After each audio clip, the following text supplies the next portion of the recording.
You think you got hired within the bunch, but you're actually getting fired among the bunches. What's going on, guys? Welcome back to my channel. This is Hire a Bunch of Fire Bunches. My name is Ra, and I'm doing my yearly dancing for you guys to come here again for a long version video in order to solve your interview problems, job application, and job offer issues. So today, I think by the time you guys saw this video, it's probably a couple days later, but today in the United States of America, there was a kind of like a huge social media thing. So that was, according to the title, yes. The former president of US, Donald Trump, he was brought back to the social media platform X/Twitter. It used to be Twitter, but right now it's X, right? And furthermore, he was actually doing an interview with the owner of the platform X. So I think some of the other presidents they have done such a thing like this. You know, I think Barack Obama used to have an interview with Mark Zuckerberg on Facebook. But I don't think, or I didn't recall, that they were doing talk or conversation, quote unquote, on the platform rather than in I don't know, in the mainstream media or in the show or something like that. And I believe Clinton had an interview with some other media person, right, personnel or people. But yeah, so this is really has been a big thing. At least for today and the following days. So I was hopping up on the X when I got the message. It was like an hour before the actual interview. But, you know, something happened to the platform, you know, like this one. So there was a space, or they call it space, but it was like a live stream room on the other platform. But on X, they call it space. There's some DDoS hacking activity, massive, according to Elon Musk himself. It was taking place on the Donald Trump space, or the live stream room. So most of the people didn't succeed into going into even to the space to listen to the talking. But I think after 30 minutes or something, I finally got in. Yes, I finally got in a lineup. And they start talking. So for us, ladies and gentlemen, I pick up a few questions. I think it's interesting for you guys to learn for how this former Donald Trump, former president of US, proceeded with his speech and also answering questions to, I would say, some of the smartest people in the world, Elon Musk.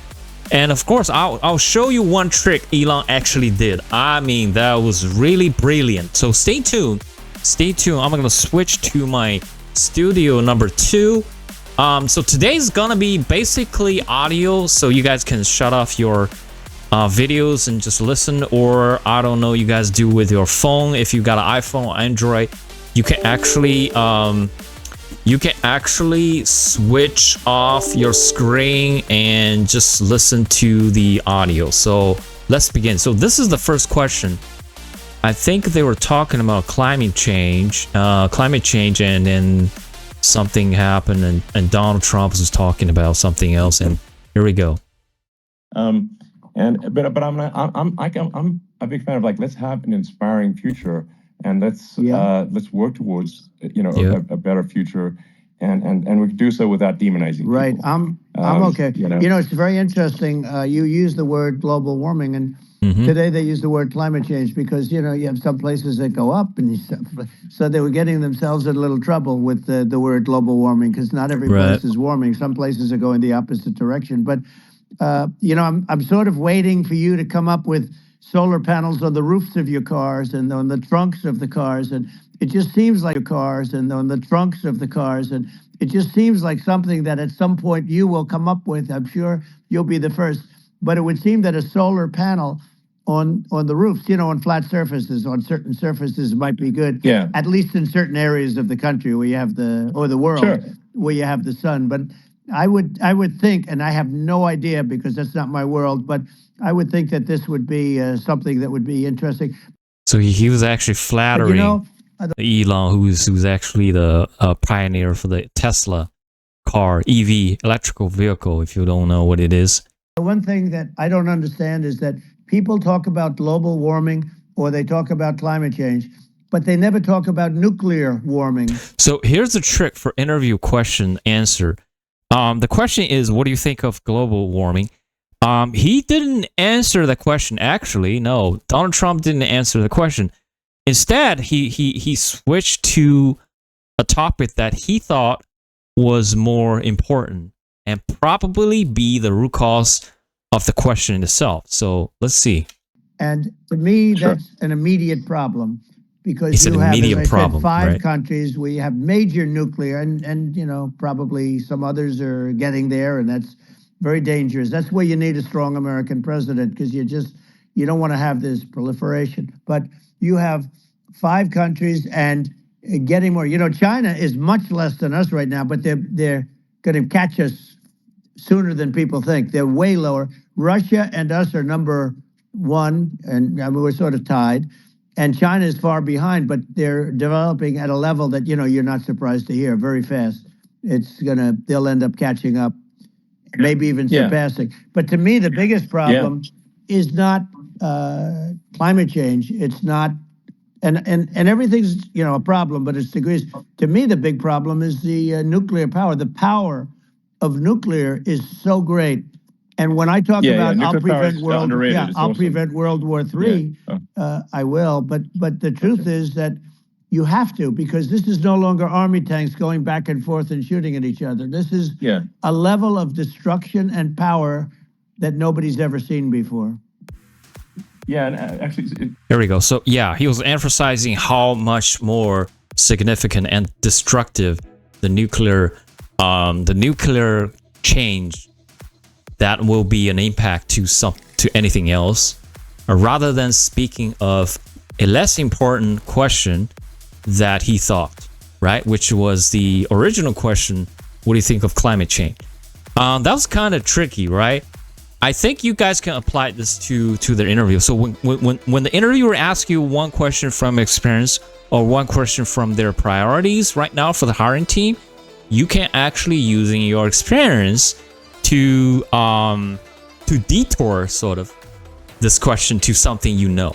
Okay, that's part of the trick for an interview question. And the next question we have for Elon was, I think it was asking about how do you think your competitor for the election, right?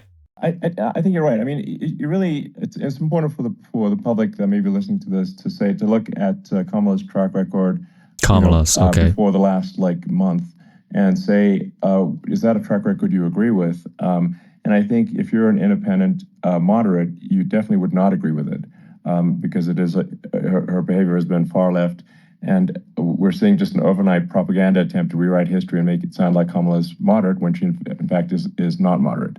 Well, her running mate signed into legislation tampons in boys' bathrooms. Okay. Now, that's all I have to hear. Tampons in boys' bathrooms. And that means she believes in that, too. I mean, she picked this guy because he was the closest to her. A lot of people thought she'd pick sort of the opposite, but she picked an anti-Israel, radical left person. But she is far worse, they say, than Bernie Sanders. If we have her as a president, if we have a Democrat at this moment as the president, I don't think our country can survive. Okay. I think it's a massive. Okay, yeah. So the way he answered that, how do you think your competitors or competitor company? He picked up a very socially well recognized point, which is the put a tampon in men's bathroom, anyways, and he started, extending that point to the why he think is a bad campaign, or anyway. So that's another trick I guess you guys can learn. Okay, so there's some trivia stuff. First of all, I think this is him emphasizing why American dream is important. They want the American dream back. they want the American dream back, more important than anything else. It's like you don't have that today because the people, they've been just sucked. They see incompetent people running our, the Biden thing is very interesting. People just found him to be incompetent. And when I debated him, I was like, is this for real? It was. Yeah, it's just absurd. But I think there are like. Okay, so he was talking about American dream and what's the opposite parties thinking about it. That's very interesting. Well, the next few lines, which is going from Elon Musk, I think is brilliant. This is also a reflection of what I've been told you guys from these previous episode of mine, right? How do you blah blah blah? Okay, I'll tell you later. Let's pay attention to this. Some grand projects that we could do. I mean, I think like we could build a base on the moon. We could send American astronauts to Mars. We could build high-speed connections that are more advanced than anything else in the world between our cities, so people have fast transport. It's possible to solve traffic with tunnels.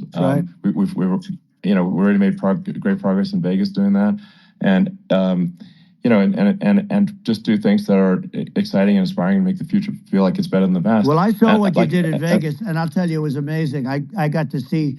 I took a big glimpse at it, and it's incredible. It's incredible, and you could do that all over. It's deep. Yeah, you don't even need much structure. Assuming you're in the right area. No, it's straightforward. It's amazing.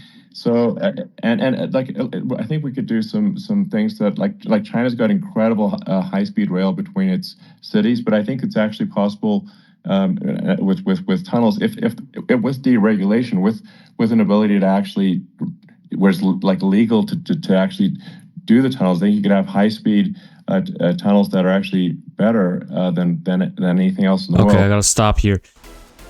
Do you guys notice something? Yeah. Okay, so Elon was actually pitching the point that he's trying to selling that what he can do or what his company Tesla X or the SpaceX company can do, and he also emphasized what he has done right in Vegas or something he was thinking about in Mars, right? So this is what I told you guys from these episodes that of mine in the past. So when you have the opportunity to speak for yourself usually at the end of the interview, you got to emphasize what you can do to line up what the company's priority is, and this is what Elon Musk could do, right? He's trying to sell all the point he can and to impress. You can tell impressed or persuade Trump, who might be the next president or not, but he's trying to do that impression so that he might have a chance when the real opportunity comes in. So, okay, did you guys get that? I hope you do. I hope you do, guys. If not, leave a comment below for any question you want to ask for this interview or for any of my previous episodes. Leave comment below. If you do like, hit the like button, share, subscribe, and spread the word. Okay, this is Hire Bunch of Five Bunches. My name's Ra, and I'm see you when I see you for the next episode. Peace out.